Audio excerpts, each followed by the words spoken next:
Dijak Damjan nam kaže ovitek za telefon, ki ga ni mogoče kupiti v trgovini, saj so ga, tako kot še mnogo drugih predmetov, izdelali v šolskem centru.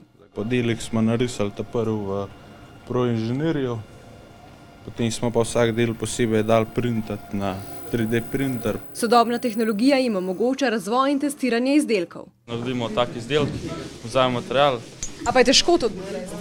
Ne, lahko izkusite. Ampak če bom jaz zdaj delala tvoje delo, potem boš ti mogel moje upravljati. Očala rabim? Ja, obvezno. In zdaj bi pa malo pomagali. Slejte, prvo pažgete, zdaj se začel vrteti, zdaj se samo vrti. Na sodobnih strojih se ne urijo samo dijaki, na njih se usposabljajo tudi podjetniki in njihovi zaposleni. Popolnoma enake stroje srečamo tudi v podjetju. Tako imajo dijaki potem možnost, da svoje znanje lahko takoj uporabijo v praksi. Kako konkretno je delo dijakov, dokazuje tudi ta avtomobil. Lansko leto so ga iz klasičnega pretvorili v električnega.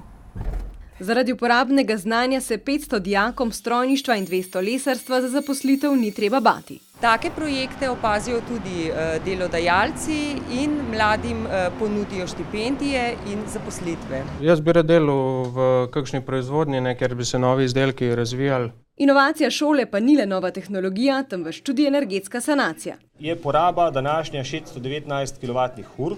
Stroške ogrevanja nameravajo na ta način znižati za 65%, za ogrevanje pa porabijo tudi odpadke iz lesne delavnice.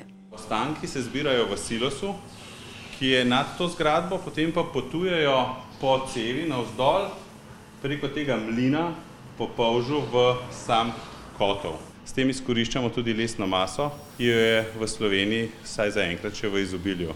V izobilju pa bi bila lahko tudi lesna industrija, če bi jo gospodarstvo le znalo izkoristiti.